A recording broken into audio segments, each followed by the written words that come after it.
Of course, sa inyong lahat na talagang sumusuporta. Unang-una sa Sense Bomb po, maraming salamat for having me. Ate Rochelle, maraming salamat po. Sa producers, sa lahat na namubo ng show na ito, maraming salamat. At sa inyong lahat, maraming salamat. Again, mawarin na makikan! Again, ako po si Stan ng SB19.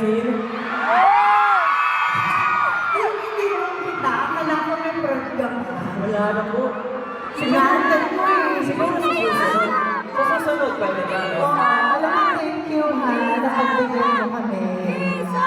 Basta ka. Ito. Basta. Alam mo ba, nalaman ko na ng message pala si Ate Rochelle sa Instagram. Matagal na. Matagal na pala. Round 2 pa lang yan. Pero, nakabawi na ba ako?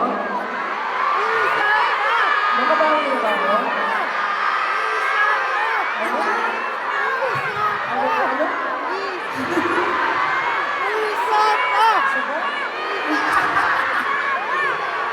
Alam mo, ganyan yung mga pinalaki ng sex ba? Kapag nag-enjoy sila sa mga bisita namin, anong sinisigaw nyo?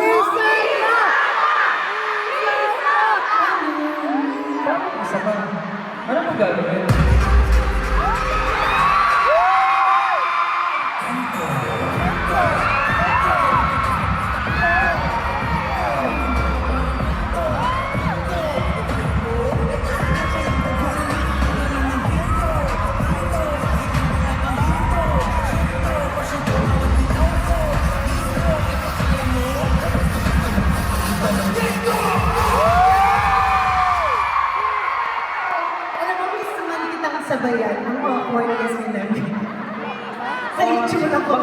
yung mga flowers mo dyan. Yes, po.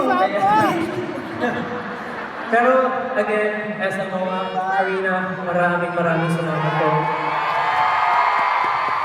Okay lang po, Ate Rochelle, mag-promote po ako dito. Oo naman. Okay lang po. Kahit ano, go, Sir. Again, ako po si Stan ng SB19. 19, nagagana ko po kayo makilala ngayong gabi lahat. Gusto ko lang po sabihin na kami pong SB19 ay magpo-perform po sa Lollapalooza. Sa July na po yan. At sana po ay maging maganda po ang kalalabasan ng performance na ito para mas makilala pa po ng buong mundo ang galing at talento ng buong Pilipinas. Baka po sa susunod, dito na sila mag-show sa atin, di ba? Malay natin. Di ba nga? Hindi natin masasabi. Wala. Magpa-perform din po kami sa Summer Sonic po sa Japan. Kaya sana po, kung gusto niyo po manood, welcome po kayo. Sagot niyo na po yung pamasahe niyo. Kami na po sa performance.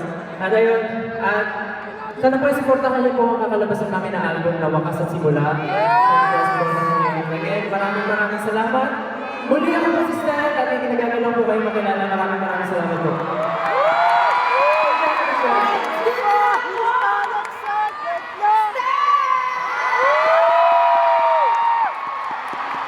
Thank you. Thank you po!